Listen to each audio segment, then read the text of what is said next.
ओम सहना भवतु सहनौ भुनक्तु सहवीर्यं करवावहे तेजस्विनावधीतमस्तु मा विद्विषावहे। ओम शान्ति शान्ति शान्ति। नमस्कार अनि स्वागत छ आर्ष विज्ञान अध्यात्म केन्द्रको युट्युब च्यानल मार्फत आज पनि म विष्णुदेव यहाँहरु समक्ष उपस्थित भइसकेको छु।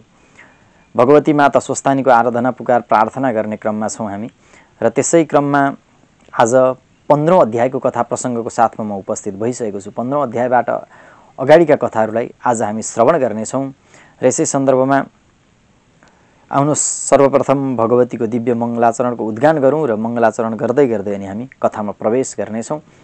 जसलाई मङ्गलाचरणको श्लोकहरू याद छन् उहाँहरूले सँगै गाउनुहुनेछ, जसलाई याद छैन कृपया हातमा चन्दन अक्षता पुष्प लिएर ध्यान गर्नुहुनेछ। ओम यं ब्रह्मा वरुणेन्द्र रुद्रमरुतस्तुन्वन्ति दिव्यैस्तवैर्वेदैशाङ्गपदक्रमोपनिषदैर्गायन्ति यं सामगाः ध्यानावस्य तद्गतेन मनसा पश्यन्ति यं योगिनो यस्यान्तं न विदुः सुरासुरगणा देवाय तस्मै नमः। श्रीमच्चन्दनचर्चितोज्ज्वलवपु शुक्लाम्बरा मल्लिका मालालङ्कृतकुण्डला प्रविलसन्मुक्तावली शोभिता सर्वज्ञाननिदानपुस्तकधरा रुद्राक्षमालाकरा वाग्देवी वनदाम्बुजे वसतु मे त्रैलोक्यमाता चिरम्।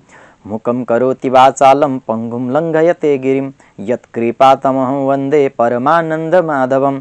नमो भगवते तस्मै व्यासायामित तेजसे यस्य प्रसादाद् वक्ष्यामि नारायणकथामिमां। नारायणं नमस्कृत्य नरं चैव नरोत्तमं देवीं सरस्वतीं व्यासं ततो जय उदीरयेत्।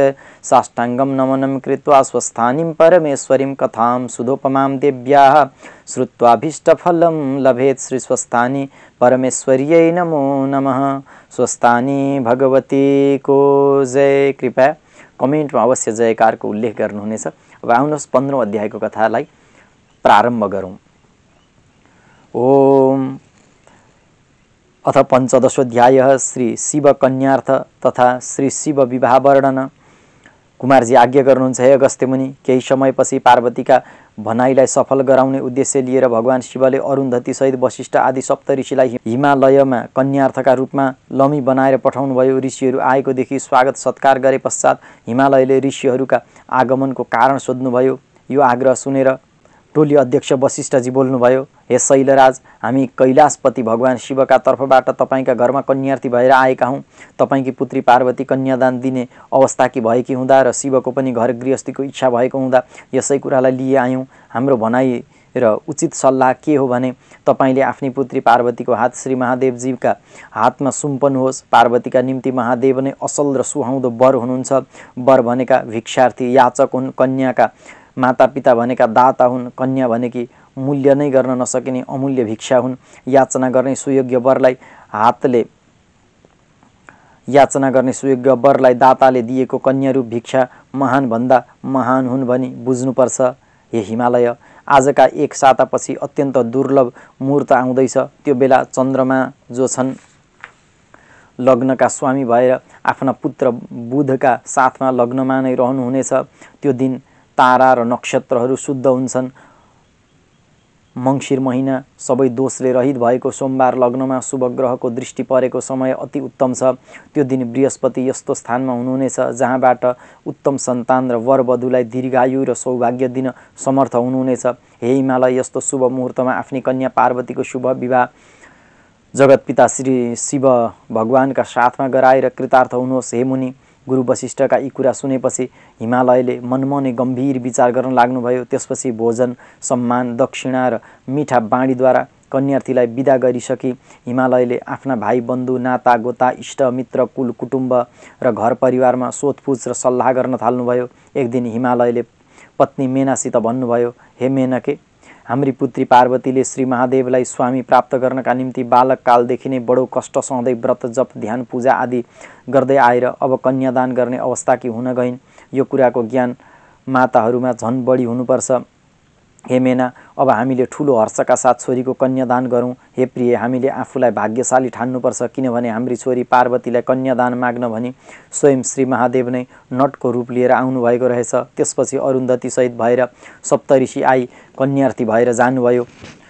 स्वयं विवाह गर्ने वर नै आएर हाम्रो संघार टेकिसकेपछि अब छोरीका विवाहको लग्न जुट्यो भनी जान्नुपर्छ। लौ, अब कन्यादानका निम्ति चाहिने सरजामको जोहो गर्न थाल भनी हिमालयले मेनालाई अराउनुभयो। यी कुरा सुनेर मेनकाका मनमा हर्षको सीमा रहेन। उनका मनमा एउटा शङ्का थियो, भगवान शिव कन्यार्थी हुन आउँदा शिवकै रूपमा आउनुपर्नेमा किन नट रूपमा आउनुभयो? यस शङ्कालाई मेनकाले आफै चित्त बुझाउनु भयो। जटाजुट शिवजी त्रिनेत्र, सर्पका माला, बाघको छाला, हातमा डमरू र त्रिशूल, दिगम्बर शरीर, जिउभरि खरानी दलेको यस्तो रूप लिएर जाँदा कसैले कन्या दिँदैन। कन्या त के कुरा, साधारण भिक्षा दिन समेत डराउँछ। राम्रो रूप, राम्रो गायन र वादन, नृत्य, भाव र भङ्गिमा देखेर जो कोहीले मन पराउँछ। यसो हुँदा शिवजी नटको रूप लिएर आउनुभएको हो। यसरी मनलाई सन्तोष बनाएर महारानी मेनका विवाहको धन्दातिर लाग्नुभयो। हिमालयले पनि वशिष्ठ आदि सप्तऋषि, नारद आदि देवर्षि, ब्रह्मर्षि, राजर्षिहरूसहित कुलगुरु, कुलपुरोहित, ज्योतिषी र वेदवेत्ता ब्राह्मणहरूलाई निमन्त्रणा गरी लग्न, मुहुर्त र बार बेला बुझी वागदानका निम्ति शुभ कृत्यहरू हुन थाले। वागदानको शुभ लग्न मार्ग कृष्ण त्रयोदशीका लागि भव्य तयारी हुँदै गयो। हे मुनि, गर्दै भन्दै शुभ लग्नको मुहुर्त पनि नजिकै आयो। भगवान शिवको लोक कैलाशमा पनि शुभ विवाहको तयारी हुन लाग्यो। त्यहाँको गर्ने गराउने ठुलो भार लिएका नारदजीले सबै देवताहरूलाई निमन्त्रणा पत्र पठाउनेदेखि लिएर वर पक्षमा गर्नुपर्ने मङ्गलाचार, ग्रह शान्ति आदिको कार्य आफ्ना जिम्मामा लिनुभयो। श्री विष्णुसहित सम्पूर्ण आगन्तुकहरूलाई बस्न र खानपिन गर्नको राम्रो प्रबन्ध पार्न ठिक ठिक जनहरू खटाइएका थिए। भगवान विष्णुको आगमन भइसकेपछि श्री शिवजीलाई प्रणाम गरेर भन्नुभयो, हे शम्भो, शरणागत वत्सल देवेश्वर, हजुर आफ्ना भक्तजनको कार्य सिद्ध गर्नेवाला हुनुहुन्छ। कल्याणकारी प्रभु, हजुरले गृह सूत्रोक्त विधि अनुसार गिरिराज पुत्री पार्वतीका साथ विवाहको कार्य सम्पादन गरी बक्सियोस्। हजुरद्वारा विवाहका विधिको पूर्णता हुन जाँदा सबै विधि विधान लोकमा प्रचार हुनेछ। हे नाथ, हजुरले कुल धर्मका अनुसार मण्डप स्थान, नान्दीमुख, श्राद्ध, मातृका पूजा र ग्रह शान्ति गरेर लोकमा जो सुयशको स्थापना गराई बक्सियोस्। हे मुनि, भगवान विष्णुका आदेश अनुसार ब्रह्माजी अघि सरेर सम्पूर्ण कार्य समापन गराउने भार लिनुभयो। त्यस बखतमा कश्यप, अत्रि, वशिष्ठ, गौतम, कण्व, बृहस्पति, शक्ति, जमदग्नि, पराशर, मार्कण्डेय, शिलापाक, अरुण, पाल, अकृतश्रम, अगस्त्य, च्यवन, गर्ग, शिलाद, भृगु, दधिची, उपमन्यु, भरद्वाज, अकृतव्रण, पिप्पलाद, कुशिक, कौत्स आदि ऋषिहरूले पनि सो कार्य गर्नमा ब्रह्मालाई साथ दिनुभयो। यी बाहेक अरू पनि धेरै ऋषिहरू आफ्ना आफ्ना शिष्यहरूसहित आएर शिव विवाहका मङ्गल कार्यमा सामेल भए। कसैले वेद पढे, कसैले मङ्गल सूक्त पढे, कसैले ग्रह सूक्त पढे, अनि कसैले 24 लाख गायत्री मन्त्रको जप गरेर गायत्री पुरस्चरण सम्पन्न गरे।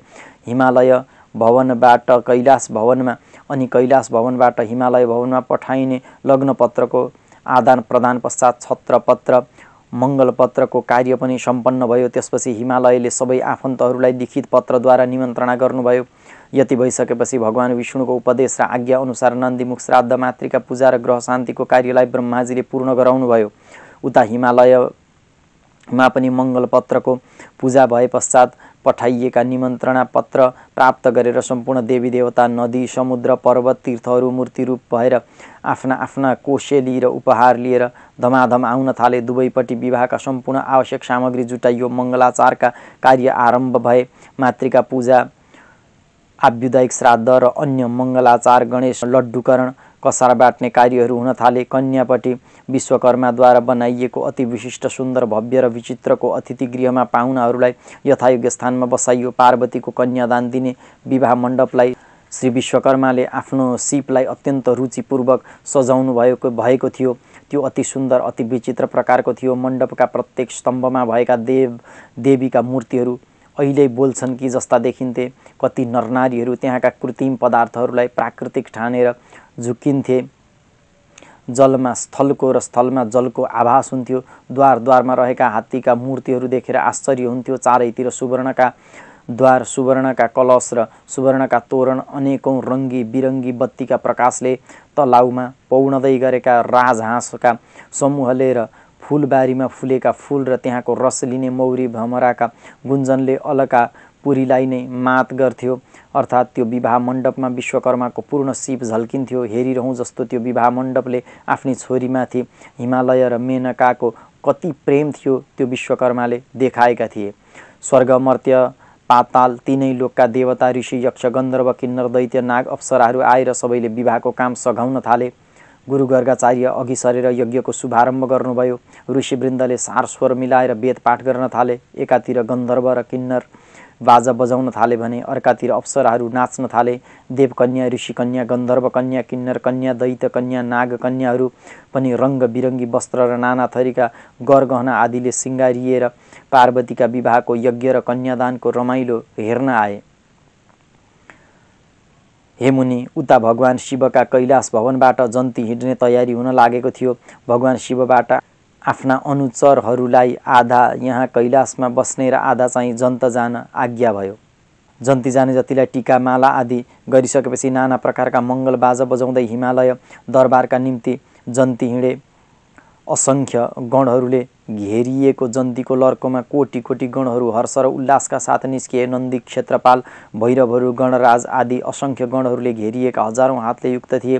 ती सबैका शिरमा जटाको मुकुट थियो, शिरमा चन्द्रमा र गलामा नीलो चिन्ह थियो। ती सबै त्रिनेत्रधारी थिए। सबैका गलामा रुद्राक्षका माला थिए। सबैले उत्तम भस्म धारण गरेका थिए अनि हार, कुण्डल, केयूर तथा मुकुट आदिले अलङ्कृत थिए। माता चण्डी देवी बेहुलाकी बहिनी बनिनु भएको थियो। उहाँले पनि नागका मालालाई गहनाका रूपमा लगाउनु भएको थियो अनि उहाँको वाहन प्रेत थियो। शिरमा गङ्गाजलले भरिएको सुवर्ण कलश थियो। देवगणहरू जो हुन् ती सबै शिवगणका पछाडि थिए। सिद्ध र लोकपालहरू देवताका साथमा थिए।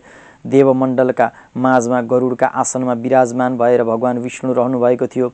उहाँका शिरमाथि महान छत्र ओढाइएको थियो अनि सेतो चमर डोलाइँदै थियो। राम्रा राम्रा वस्त्र र गरगहना लगाएका नारीहरू बेहुलाका अघि अघि कलश बोक्ने कछ्यौली भएर हिँड्थे भने बेहुलाका पछि पछि चमर डोलाउँदै मण्ड्यौली भएर दासी झैँ प्रसन्न हुँदै हिँड्थे। दही, ठेकी, पेरुङ्गो, विभिन्न प्रकारका ऋतुफल, उखु, कदली, दुबो, जनै, सुपारी, श्रीफल, बिल्वपत्र, पञ्चपल्लव, धान्यादि शाक भारसहित पुष्प, पुष्पमाला, माहुर, दर्भ आदि माङ्गलिक द्रव्यहरू बोक्नेदेखि लिएर मूर्तिमान भएका समस्त वेद, पुराण, शास्त्रहरू, उपनिषदहरू अनि सनकादि सिद्धहरू, प्रजापतिहरू आफ्ना आफ्ना परिजनका साथ शिवजीका जन्तीमा सामेल भएर शोभा बढाइरहेका थिए।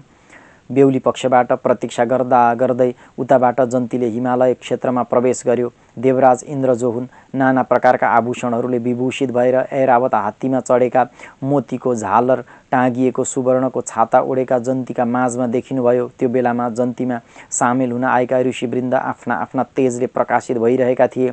साकिनी, यातुधान, वेताल, ब्रह्म, राक्षस, भूत, प्रेत र प्रमथगण, तुम्बुरु आदि श्रेष्ठ गन्धर्वगण र किन्नरहरू हर्षपूर्वक बाना मिलाएर बाजा बजाउँदै देखा परे। डमरू, नगरा, ढोल, पञ्चम स्वरले सहित नौमती बाजामा नरसिंहा,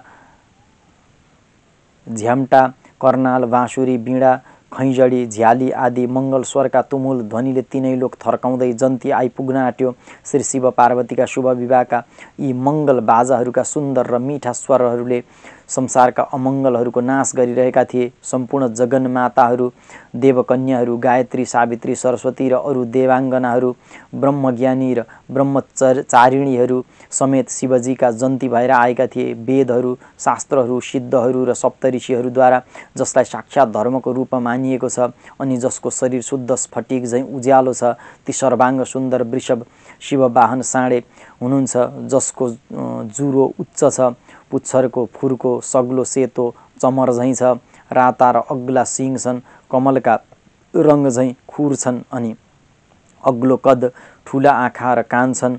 धर्मवत्सल भक्तवत्सल भगवान शिव तिनै साँडेमाथि सवार भएर हिमालयका घरमा कन्यादान थाप्न आइपुग्नुभयो, जो अति शोभा सम्पन्न देखिनुहुन्थ्यो।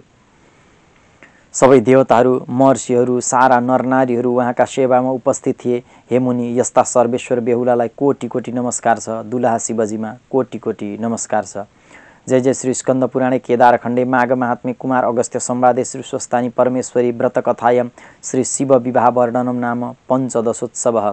ओम उपनयतु मंगलम वह सकल मंगलालय श्रीमान दीनकर किरण नवोदित नवनलिन दल निवेक्षण श्रीकृष्ण काले वर्षतु पर्जन्य पृथ्वी शस्यशालिनी देशोऽयं क्षोभरहितो ब्राह्मणाः सन्तु निर्भयाः अपुत्रा पुत्रिणः सन्तु पुत्रिणः सन्तु पौत्रिणः निर्धना साधना सन्तु जीवन्तु शरदां शतम् तत्रैव गङ्गा यमुना च तत्र गोदावरी सिन्धु सरस्वती च तीर्थानि सर्वाणि वसन्ति तत्र यत्राच्युतोद्धार कथा प्रसङ्ग या कुन्देन्दु तुषारहार धवला या शुभ्रवस्त्रावृता या वीणावरदण्डमण्डितकरा या श्वेतपद्मासना या ब्रह्माच्युतशङ्कर प्रभृतिभिर्देवैः सदा वन्दिता सा मां पातु सरस्वती भगवती निःशेषजाड्यापहा कायेन वाचा मनसेन्द्रियैर्वा बुद्ध्यात्मना वा नुसृते स्वभावात् करोमि यद्यत् सकलं परस्मै नारायणायेति समर्पयेतत् अनन्यचेतसा भक्त्या श्रुतं यत् सत्कथामृतं समर्पयामि तत्सर्वं स्वस्थानीं परमेश्वरीं श्री स्वस्थानी परमेश्वर्यै नमो नमः। हातमा भएको चन्दन अक्षता पुष्प कृपया भगवती स्वस्थानीमा अर्पण गरिदिनुहुनेछ र यतिन्जेलबाट प्रेम र श्रद्धासँग श्रवण गरिदिनु भयो, हेरिदिनु भयो। यहाँहरूलाई धेरैभन्दा धेरै धन्यवाद, हार्दिक आभार प्रकट गर्दछु। यहाँहरूको व्रत पूर्ण बनेर जाओस्, इच्छित वर प्राप्त होस्, यही शुद्ध भावनाका साथमा आजको 15औं अध्यायको कथा प्रसङ्गसँगै अब हामी विश्राम लिनेछौँ। लोका समस्ता सुखिनो भवन्तु।